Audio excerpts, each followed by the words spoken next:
Welcome back. Now, some of the products that you sell may require that you hold inventory, and that's going to require you to specify in your product creation that you are tracking inventory. So when you add that specific product, you are typically going to keep track of the cost of that item. And then down at the bottom, you're going to make sure that you keep this area ticked, which is to track quantity. If you're going to give your inventory a stock keeping unit number, you can do that, or a barcode number.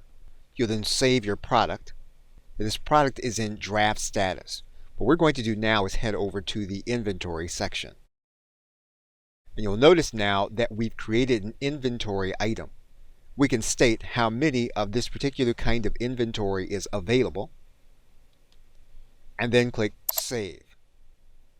Now we can choose to continue to sell this item even when it's technically out of stock on our site, or we can leave this unticked and Shopify will not allow this item to be sold. You can then change the product to active status. You can then save the product and will then be available on your site. Okay, so with that, thanks, and I will see you in another video.